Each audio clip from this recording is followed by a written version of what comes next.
Bismillahirrahmanirrahim. Assalamualaikum warahmatullahi wabarakatuh. Apa kabar teman-teman semua? Setelah lama nggak nge-vlog, akhirnya aku nge-vlog lagi. Dan kali ini sama orang yang tentunya spesial di samping aku. Kali ini kita akan kenalan lebih lanjut dengan beliau.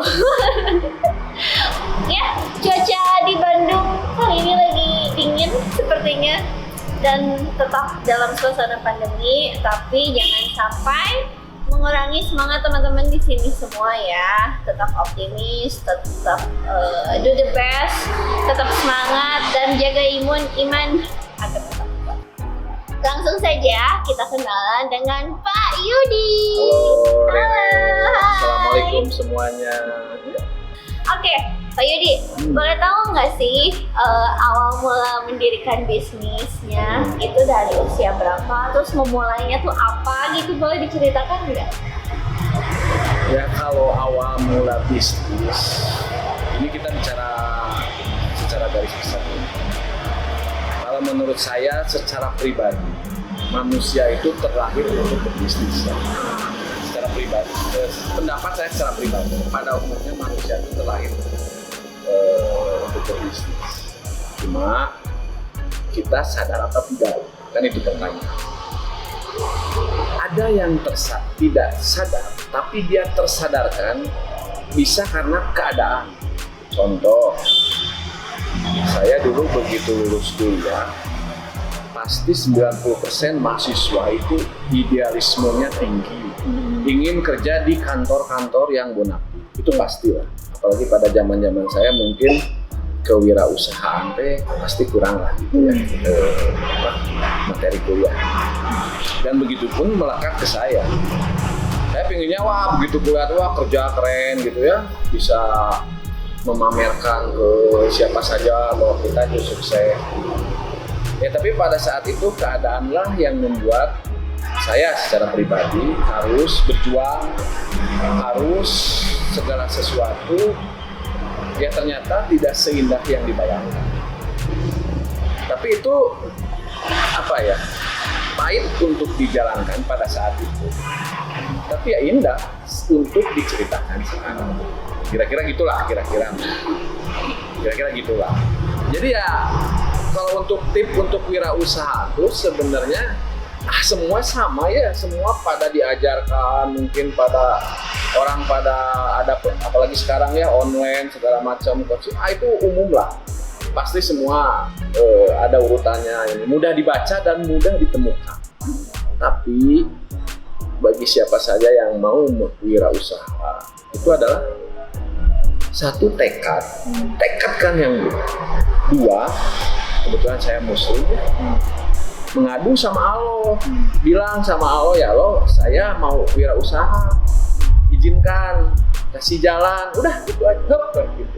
Dan kemah nuturkan, tip-tip misal, teori-teori kayak motivator yang itu mah apa ya? Ya itu boleh bagus, cuma ya udah itu aja dua, aja itu. Yang pertama nekat nggak? Nekat itu harus dalam keadaan tidak sadar. Oh. Karena kalau keadaan sadar itu pasti tidak akan nekat. Oh. Karena kalau nekat itu kan pergerakan di bawah alam sadar kita, sehingga yang menurut logika itu berbahaya kan dilakukan, itu nekat. Ini menurut saya ya. Jadi nekat mah apa ya? Udah ketika keadaan mengharuskan jadi kita itu harus tertekan dulu. Kita itu harus dalam kondisi cek orang Sunda mah perih heula. Oh. Maka ya mungkin muncul nekat. Cuma itu pondasinya ngadu dulu sama Allah. Jadi nekat oke, Allah dijagain. Kira-kira gitu. Tuh ya guys, jadi selain tekad juga usahanya gitu ya, dan juga berserah kepada Allah Subhanahu wa Ta'ala gitu. Karena kan kalau ada dalam hadis itu, rezeki itu datang dari pintu yang tidak disangka-sangka, betul ya gitu. Tapi sejauh mana, sebesar mana nih, Allah kan akan menilai tekad kita dan doa kita sebesar apa, harapan kita sebesar apa. Begitu guys. Ya. Oke, Pak. Bapak asli mana? saya dengan bangga harus menyatakan saya orang Sunda. Orang Sunda. Ya. Bandung, Cimahi, Bandung. Sunda sih. Nah, terus guys, jadi nama perusahaannya Pak Yudi ini ada Kasundanya, ada Pajajarannya. Nampaknya nih yang Rere lihat, jadi filosofi Kasundaannya itu sangat kental. Dan kebetulan kan Rere juga orang Sunda. Dan memang banyaklah pelajaran makna hidup dari filosofi-filosofi Sunda.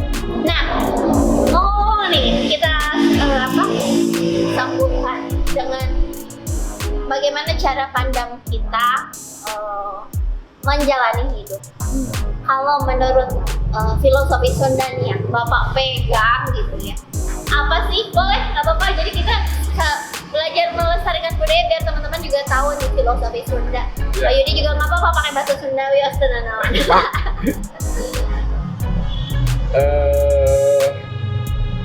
Biar pesannya kena sih, saya mending pakai bahasa Indonesia aja ya. Oke. Gimana ya?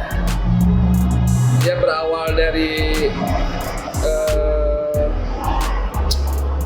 kita lahir di tanah Pasundan, kita besar di tanah Pasundan.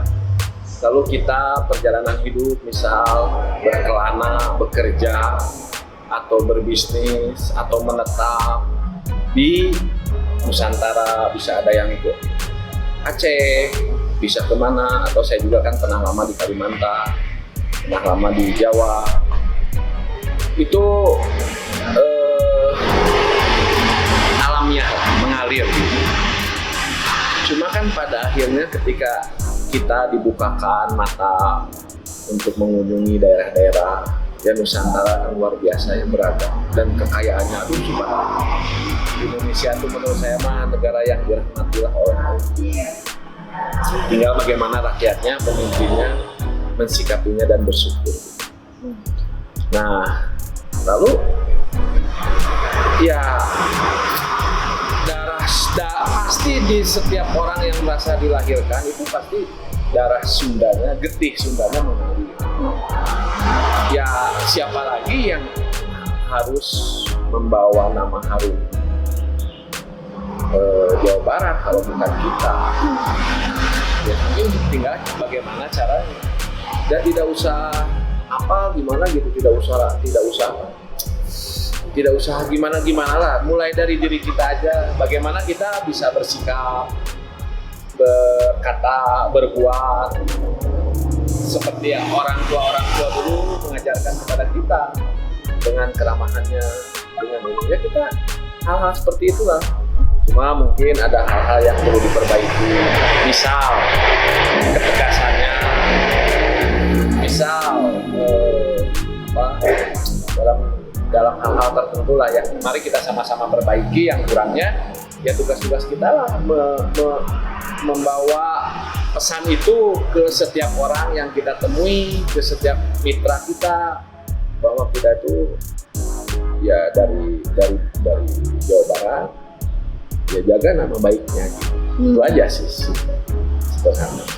Dan filosofi mada semua juga sama, tapi yang jelas begini, kita terlahir pasti oleh orang tua yang anaknya pingin benar, anaknya pingin berguna, itu pasti.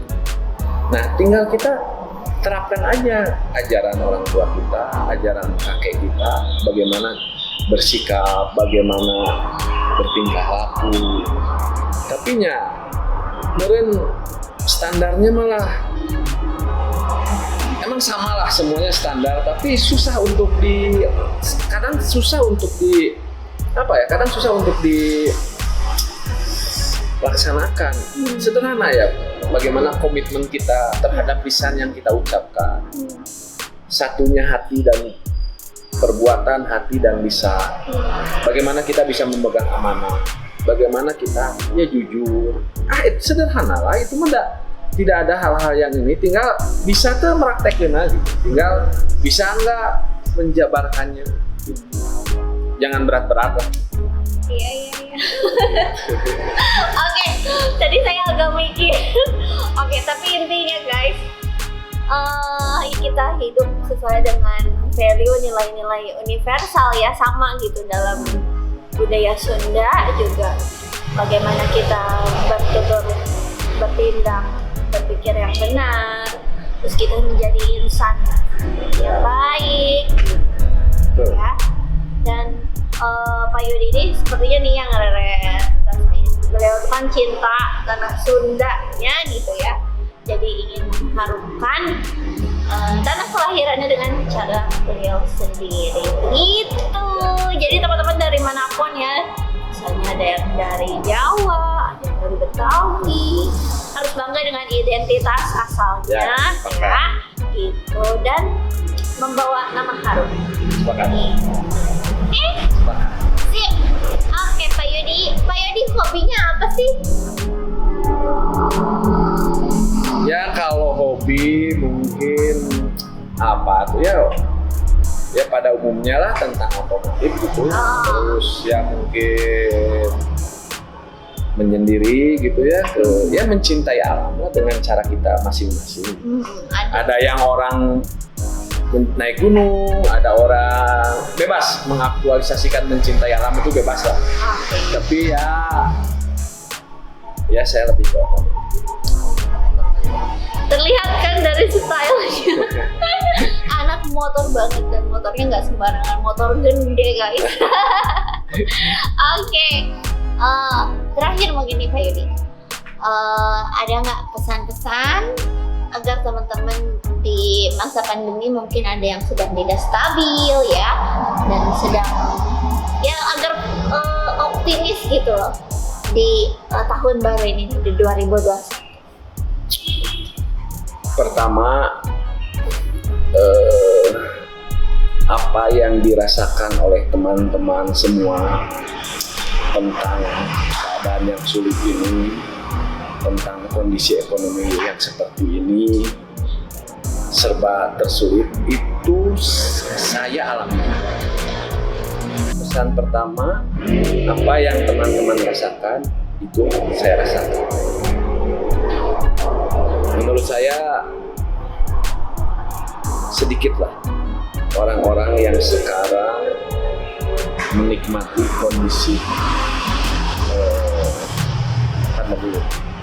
Tapi kebanyakan, ya apa yang dirasakan kebanyakan orang itu saya rasakan. Jadi Anda dan saya sama-sama merasakan, dan Anda dan saya tidak sendiri. Ya mungkin yang kedua, mau sampai kapan kondisi itu kita nikmati, kita ratapi, mau sampai kapan? Yang penting kita tidak terhanyut, Pak. Karena seperti yang saya bilang tadi, kita muncul potensi di dalam diri itu ketika kita tertekan. Maka saatnya lah sekarang, ketika rekan-rekan tertekan, keluarkan potensi Anda yang sesungguhnya. Jadi ya bangkit, yang PHK sudah nikmati saja. Siapa tahu ini jalan dari Allah, bahwa Anda sekalian suatu saat justru akan mempekerjakan orang-orang yang Anda dikurangi gajinya. Ya bisa jadi ini adalah lompatan atau pintu masuk buat kalian yang ingin mencari tambahan, buat teman-teman yang usahanya terpengaruh banget akibat COVID dan bisa jadi bangkrut atau tutup. Mungkin ini saatnya juga untuk kita berinovasi. Jadi tidak ada yang sia-sia lah ketika kita mensikapi ini dengan sikap positif. Yang berikutnya, ya memang orang tuh menurut saya, kalau saya sih tidak mengajak orang berbisnis ya. Enggak, saya mau ayo berbisnis, enggak. Karena saya meyakini setiap orang itu punya perannya masing-masing. Nah kalau semua orang berbisnis atau sahanu kan Siapa yang beli ya? Siapa yang beli gitu. Jadi saya mah dalam setiap ngobrolan ya saya mengajak berbisnis hanya kepada orang-orang tertentu dan orang-orang yang punya potensi dan orang-orang yang mau. Jadi ya nggak apa-apa juga orang lain mengajak ayo berbisnis, nggak apa-apa, itu nggak salah.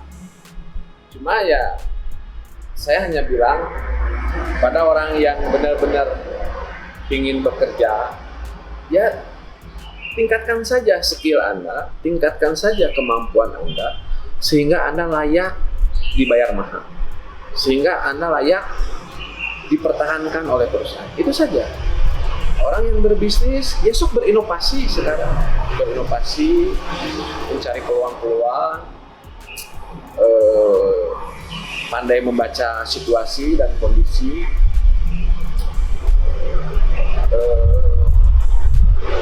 Ya sederhana seperti itu gitu. Tinggal sebenarnya pelaksanaannya lah gitu yang paling penting. Ada teori mah banyak di buku, di Google banyak gitu. Iya. Paling begitu. Tetap melakukan yang terbaik, jangan diratapi ya. Terus inilah saatnya Anda membuktikan guys. Gitu pada saat tertekan gitu. Apakah mungkin kan tadi Bapak bilang kalau mau sukses itu harus banyak ditekan. Bapak banyak tekanan gitu. Fitrahnya manusia itu tertekan. Oke. Atau dalam bahasa sederhana itu kan fitrahnya manusia itu masalah. Oke. Cuma kan masalah, kadar masalah tuh orang itu berbeda-beda. Bisa jadi bagi tukang beca uang 1.000 masalah, bisa jadi. Atau bagi sebagian orang dia makan sehari cukup sekali tidak masalah. Atau bagi sebagian orang, aduh makan sekali dia panik. Jadi pada prinsipnya ya hidup adalah masalah. Tapi mungkin kita kita lebih ademin lagi, gantilah masalah itu mungkin tantangan ya. Jadi setiap hidup adalah tantangan gitu ya. Walaupun itu masalah, tapi setiap hidup adalah tantangan sehingga mungkin kita akan lebih terpacu untuk menyelesaikannya. Dan pastinya ketika tantangan itu bisa dilalui, kita akan lebih kuat untuk menghadapi kondisi hidup lah gitu. Jadi kalau bicara tertekan mah pastilah semua orang tua gitulah. Pasti akan ada tekanan dalam hidup ya guys. Tapi cuma ada pada saatnya orang-orang tuh menemukan sebuah momen yang dia tidak mungkin terlupakan. Itu misal orang mau di PHK atau orang kehilangan pekerjaan. Nah, itu momen paling penting. Dia pilihannya kan terpuruk, bangkit atau bagaimana. Nah, itu yang disebut. Dalam kondisi itulah yang disebut tantangan atau tekanan itu gitu. Itu guys, dan kalau aku boleh nambahin nih, semua itu tergantung respon dan cara pandang Ya, kita, pasti. Kalau ada tekanan direspon dengan keluhan ya jadi mengeluh, jadi masalah besar. Tapi kalau kita meresponnya dengan cara positif akan jadi tantangan yang mengasihkan. Ya. Terus meningkatkan kualitas diri kita. Nah. Itu, aduh seru banget ngobrol sama Pak Yudi kali ini. Pak Yudi ada pesan-pesan lagi buat teman-teman? Tentukan mulai saat ini, mulai detik ini tujuan hidup Anda. Itu aja. Karena tujuan hidup itu, menentukan tujuan hidup itu akan mempengaruhi setiap langkah kita setiap harinya gitu kan. Tujuannya kita mau apa. Dan jangan pakai tapi gitu ya. Kenapa? Kan tadi saya udah bilang niat, terus ngadu sama Allah. Nanti biarin Allah yang ngelalempeng mah, yang ngarah-ngarahin, yang itu. Iya, betul, Udah gitu aja banget. orang mah. Jangan inilah gitu, jangan banyak ini. Paling gitu. Jangan banyak ini-inu guys ya. Oke. Ya. Alhamdulillah seru banget sesi wawancara kali ini. Aku senang banget soalnya udah lama nih Pak Yudi pengen diajarin nge-vlog. Pengen tahu jadi YouTuber rasanya gimana, katanya ada di YouTube guys. Apa ya? Oke, Terima kasih untuk semua perhatiannya. Jangan lupa komen, like, dan subscribe. Bapak ada sosial media? Nggak ada. Oh, belum ada. Kan Belum biar ada ada. yang bikinin. Ya, terima kasih atas perhatiannya. Mohon maaf apabila ada salah-salah kata. Bye. Wassalamualaikum warahmatullahi wabarakatuh.